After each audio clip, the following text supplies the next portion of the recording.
नमस्कार, मैं अनामिका आप सभी का हार्दिक अभिनंदन और स्वागत करती हूँ। प्रबोधिनी एकादशी, देव उत्थान एकादशी या देव उठनी एकादशी। प्रबोधिनी एकादशी का नाम ही देव उठनी एकादशी कहते हैं। इसकी आप सभी को हार्दिक शुभकामनाएं। आज हम बात करेंगे देव उठनी एकादशी मनाते क्यों हैं और इसके पीछे की कथा क्या है। तो हम बात करते हैं देव उठनी एकादशी क्यों मनाते हैं। देव उठनी एकादशी हमारे जो ऋषि मुनि थे उन्होंने जो ये परंपरा शुरू की है उसके पीछे धर्म भी है और विज्ञान भी है। अगर विज्ञान के दृष्टि से देखें तो प्रकृति का जो परिवर्तन होता है, बरसात शुरू होती है, बरसात में बहुत सारे कीड़े मकोड़े, मच्छर, बहुत सारी चीज़ें ऐसी होती हैं जो इंसान को नुकसान पहुंचाती हैं। ऋषि मुनियों ने देखा कि अगर इस समय कोई शुभ कार्य किया जाए, कोई भीड़ इकट्ठी हो,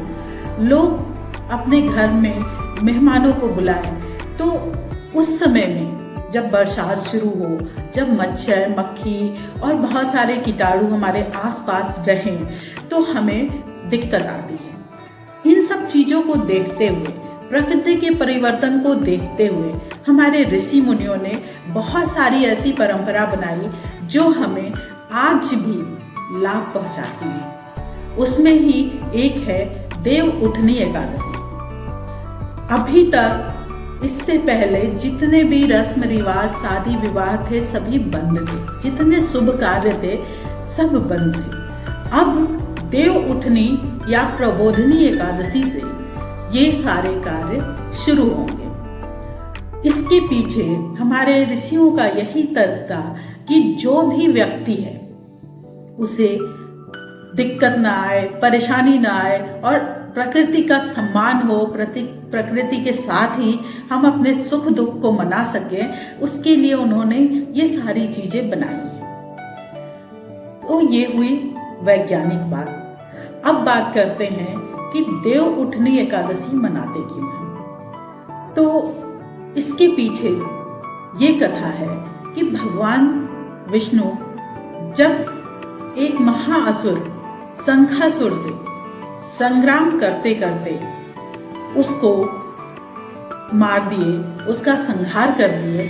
उसके बाद चूंकि संग्राम बहुत दिनों तक चला था तो वो थक गए थे, तो वो क्षीर सागर में जाकर विश्राम करने लगे और गहरी निद्रा में सो गए। देवसैनी एकादशी जो 4 माह पूर्व आती है, उस दिन भगवान क्षीर सागर में जाकर सो गए थे, विश्राम कर रहे थे। जब वो उठे 4 माह पश्चात जब वो उठे, उस दिन देव उठनी एकादशी मनाया जाता है। देव उठनी एकादशी को माता तुलसी की पूजा का भी विधान है। माता तुलसी की पूजा क्यों करते हैं इस दिन, इसके पीछे भी एक कथा है जो मैं आपके सामने प्रस्तुत कर रही हूँ। एक बार भगवान श्री कृष्ण की पत्नी सत्यभामा, उनको अपने रूप पे बहुत ही घमंड था।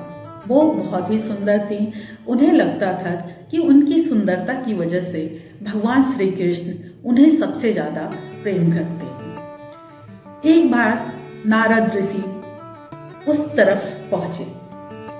नारद ऋषि को देखकर सत्यभामा ने कहा कि हे प्रभु, आप मुझे आशीर्वाद दें कि भगवान श्री कृष्ण अगले जन्म भी मुझे पति के रूप में प्राप्त हो। नारद जी ने कहा कि ठीक है, आप जो कहती हैं वैसा होगा, लेकिन उसके लिए कहा जाता है कि इस जन्म में अपने प्रिय वस्तु को दान करो तो अगले जन्म में आपको वो प्रिय वस्तु प्राप्त होती है। तो आप भगवान कृष्ण को मुझे दान कर दो। ऐसा करने से आपको भगवान कृष्ण अगले जन्म में प्राप्त होंगे।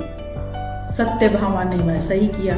उन्होंने भगवान को नारद मुनि को दान कर दिया। नारद मुनि जब भगवान को लेके जाने लगे तो अन्य रानियों को कष्ट हुआ। उन्होंने उन्हें रोक लिया और बोला, हे मुनि, आप कोई ऐसा उपाय बताइए कि भगवान हमारे पास रह जाएं और ये दान जो किया गया है वो भी संपन्न हो जाए। नारद जी ने कहा, ठीक है, आप लोग कहती हैं तो भगवान के बराबर स्वर्ण मुद्राएं, सोना, गहना, कुछ भी, मतलब स्वर्ण मुद्राएं आप तौल के हमें दे दे भगवान के बराबर, मैं उसे ले जाऊंगा और भगवान को यहाँ पे छोड़ जाऊंगा।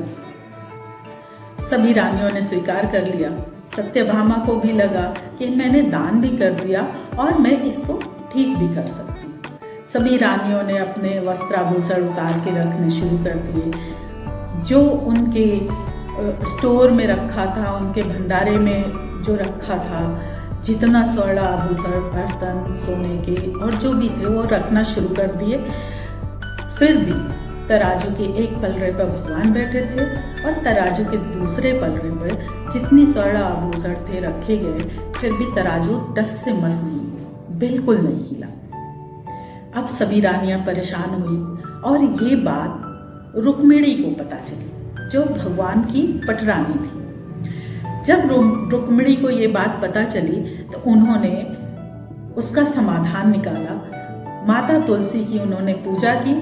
पूजा अर्चना करने के बाद उनसे प्रसाद स्वरूप उनका तुलसी दल, तुलसी जी का पत्ता लाई और तराजू पे रख दिया। जैसे ही तुलसी दल तराजू पे रखा गया, तराजू का पलड़ा बराबर हो गया। जब बराबर हो गया तो नारद मुनि तुलसी का पत्ता लेकर अपने स्वर्ग धाम को, स्वर्गलोक को चले गए और भगवान ने तुलसी दल को अपने सिर पे धारण किया। तब से भगवान को प्रसन्न करने के लिए तुलसी दल उन्हें चढ़ाया जाता है, तुलसी की पूजा की जाती है और आज के दिन तुलसी पूजा, तुलसी व्रत और तुलसी विवाह भी किया जाता है। आज के दिन तुलसी विवाह संपन्न कराने से कन्यादान के बराबर पुण्य प्राप्त होता है। तो ये है हमारे सनातन की परंपराएं और उसकी सुंदरता, उसके पीछे के भाव। तुलसी एक वृक्ष के साथ साथ, एक देव के साथ साथ हमारे लिए औषधि है। हम अपने औषधीय गुणों वाले पौधों को भगवान स्वरूप मानकर उनकी पूजा करते हैं, उनकी सुरक्षा करते हैं और उससे बहुत सारे वरदान प्राप्त करते हैं। इसके साथ ही देव उठनी एकादशी की आप सभी को हार्दिक शुभकामनाएं। जय सनातन, जय भारत।